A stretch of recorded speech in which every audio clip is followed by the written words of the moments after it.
Are you caring for a loved one with dementia? You don't have to figure this out all on your own. Welcome to Truth, Lies, and Alzheimer's, the show that helps you reimagine a new relationship with your loved one, a relationship a little more free of stress and anxiety. Join host Lisa Skinner and her 30-plus years of experience as she guides you on a new path to a better relationship with those you care for. Here's Lisa. Hi, everybody. Welcome back for another brand new episode of the Truth, Lies, and Alzheimer's Show. I'm Lisa Skinner, your host. And I was thinking about this and can't believe that we are already halfway through this summer. So I thought, what a perfect time and place to get this topic in. So today I'm going to be talking about how you can ensure your loved ones with Alzheimer's disease or dementia are having a safe summer.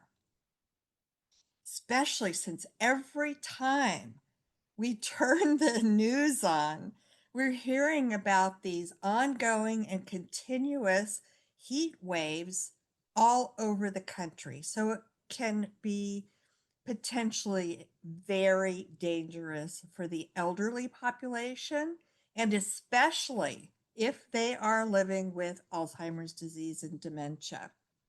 Now, throughout the many years that I worked in memory care communities, my favorite time of the year was summertime. The days were not only longer, but the weather was warm and the residents could enjoy a variety of gratifying activities outdoors. I used to love watching the caregivers helping the residents plant flowers and tend to the vegetables that they had planted in the garden boxes that were built for them in our courtyard. There was also an outdoor aviary where they seemed to enjoy watching the birds playing and singing in perfect harmony with one another. Some of the residents would hum along with the birds. It was so cute. Now, one could tell that these activities were creating invaluable moments of joy and purpose for them. The sights, the sounds, and the smells of the outdoors can offer a person with Alzheimer's disease many opportunities for pleasurable stimulation and trigger wonderful memories from their past. Family members would often take their loved ones out during the warmer summer months for special outings, such as family picnics or to the local farmers market. And although summertime presented many exclusive events that could not be done in the colder weather, it did not come without its own set of dangers. When people suffer from even moderate Alzheimer's disease and related dementia, their cognitive abilities continue to decline, sadly. But now, the damage to the brain has spread to areas that control language, reasoning, sensory processing, and conscious thought, making it nearly impossible for them to verbalize if they are being impacted by the heat. That stands to reason, right? Therefore, it's vital for us as caregivers and as family members to take extra precautions during the hot summer months not to endanger the residents from exposure to the heat. Now, do you know that older adults, and particularly individuals who do suffer from Alzheimer's disease and dementia, are definitely at a much higher risk during hot weather than younger people are? As we age, we lose the ability to control our body temperatures. Did you know that? It's a fact. Our bodies also have a decreased ability to perspire as we get older.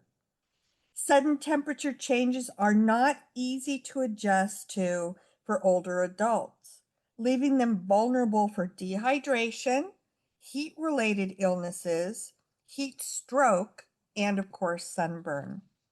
Now, other reasons why seniors are more prone to heat stress than the general population, and this is according to the Centers for Disease Control, are just this for the sheer fact that a lot of them live with chronic medical conditions, including cognitive impairment, which can increase the risk of heat related illnesses, as well as medications they may be taking that can interfere with the body's ability to regulate heat.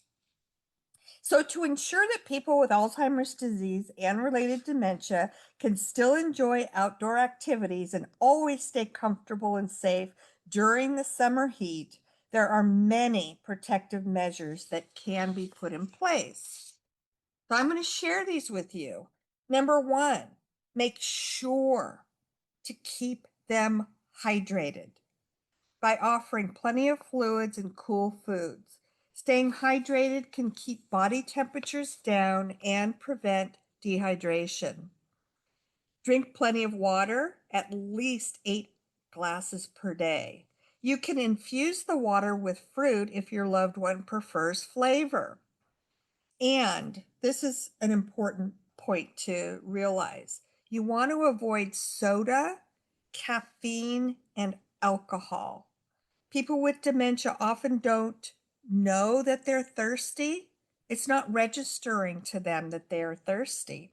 So, if they show no interest in drinking fluids, you can try offering them popsicles, fruit, or smoothies instead to keep cool. It doesn't necessarily have to be water. You want to keep them as cool as possible. The hottest time of the day is typically between 11 a.m. through 3 p.m. So, in order to minimize their risk of heat exposure, avoid outings during these peak sun times and opt to stay in a cooler, air conditioned environment. This can help prevent heat stress and heat stroke, as well as prevent sunburn and keep your loved one from becoming agitated and aggressive due to being miserably hot and extremely uncomfortable. Make sure your loved one or the person you're caring for is dressed in lightweight, light colored, loose fitting clothing in natural fibers such as cotton. Have them wear hats, sunglasses, and carry lightweight umbrellas to keep them from the direct sun. Try to schedule your doctor's appointments during the early morning hours and limit the amount of time they spend outside. Provide them with cool showers or sponge baths.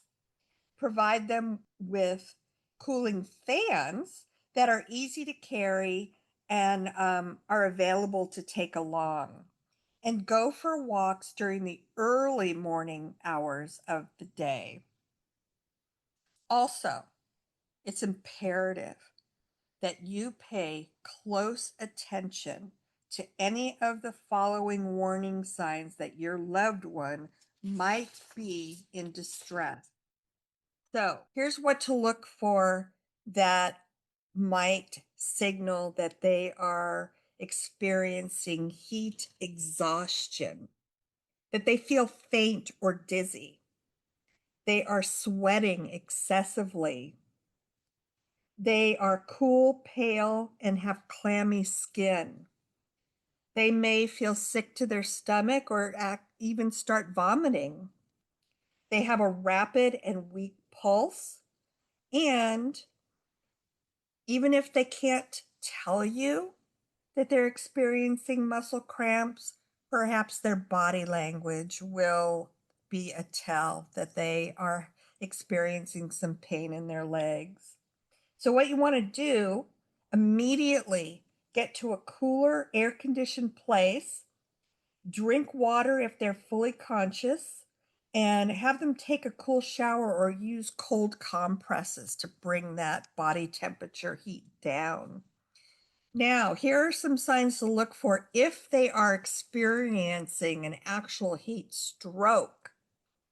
You might not know this because they may not be able to actually communicate it to you, but they are experiencing a throbbing headache. They seem more confused. And with a heat stroke, there's no sweating. So pay attention to that body language and change in their behavior. Again, I can't emphasize this enough. Their behaviors are their way of telling you that something is bothering them. So if you notice a change in behavior, there's something going on. Also, indications of a heat stroke are that their body temperature rises to above 103 degrees and their skin is red, hot, and dry. With heat stroke, they can also be experiencing nausea and or vomiting, just like with the exhaustion. And contrary to the heat exhaustion, where I mentioned that they would be displaying a rapid, weak pulse, if they're having a heat stroke, it's a rapid, strong pulse. They may actually lose consciousness. So, what do you want to do if you notice the symptoms, especially heat stroke? Call 911. Move that person to a cooler place.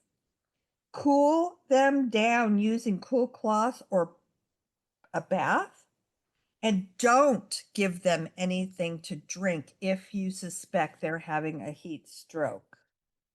During extremely hot and humid weather, our body's ability to cool itself is challenged.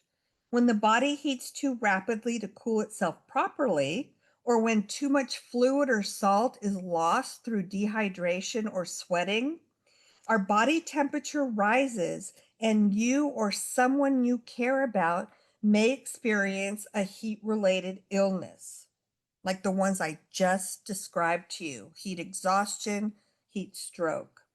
It's important that you recognize the symptoms of excessive heat exposure and the appropriate responses. The Centers for Disease Control and Prevention, the CDC, does provide a list of warning signs and symptoms of heat illness and recommended first aid steps. So here are some of the other symptoms and steps.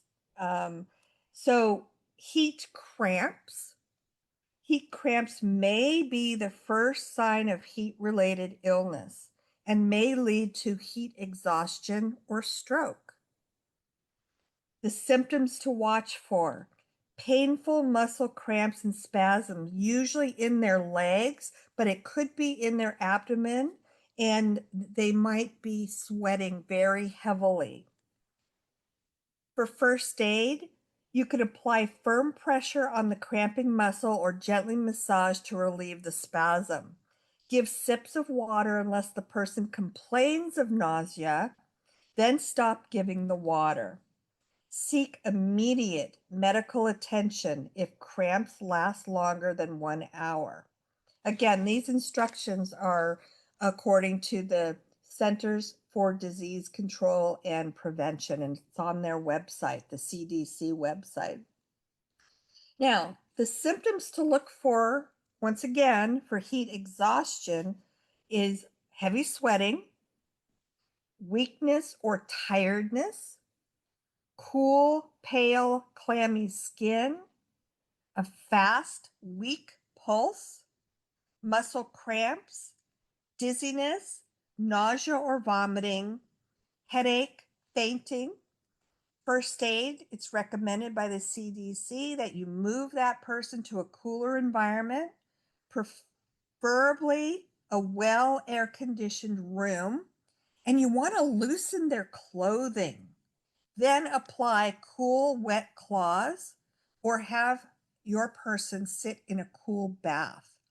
Offer them sips of water. But once again, if person vomits more than once, you want to seek immediate medical attention if they vomit. Symptoms worsen or last longer than 1 hour.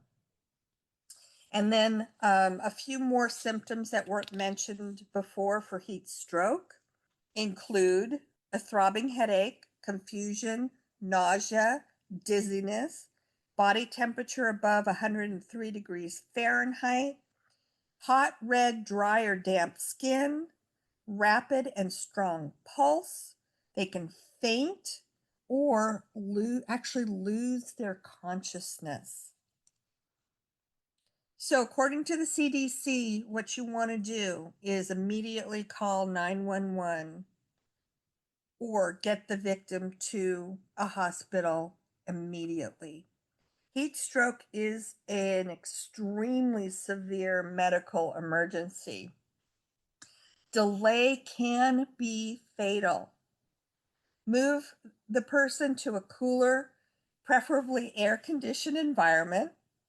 Reduce their body temperature with cool cloths or a bath. Use a fan if the heat index temperatures are below the high 90s.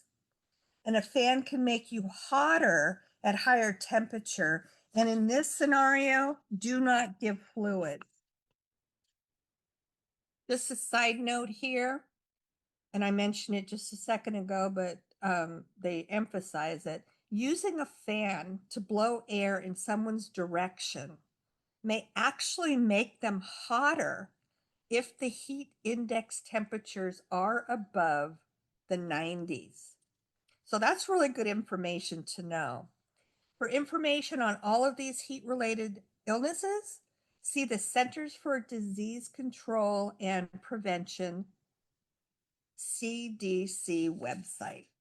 So those are some great tips that we can pass along to ensure that your loved one or the person that you're caring for with dementia stays as safe as can be under the extreme hot weather conditions that we're all experiencing across the country. I want to share with you a couple more tips that I ran across, and I think that these are really important things to be aware of too. This actually is a fabulous list to share with people who support living with dementia. Not only is each nugget meaningful in content, but reading it through their perspective helps us grow empathy for their situation. We want to thank Cindy Keehn for sharing this really valuable information. So it starts off saying, if I get dementia, I'd like my family to hang this wish list up on the wall where I live. I want them to remember these very important things. Number one, every time you enter the room, please announce, "Hi, my name is," so you tell them your name and then tell them their name. Number two, never ask, "Do you know who I am?" Because that can definitely cause anxiety. Number three, I really want my friends and my family to embrace my reality. Number four, if I think my spouse is still alive, or if I think we're visiting my parents for dinner, let me believe those things. I'll be much, much happier for it. Number five, don't argue with me about what is true for me versus what is true for you. Your reality is different from mine. Number six, and if I'm not sure who you are, please don't take it personally. My timeline is confusing to me. Number seven, if I can no longer use utensils, please do not start feeding me.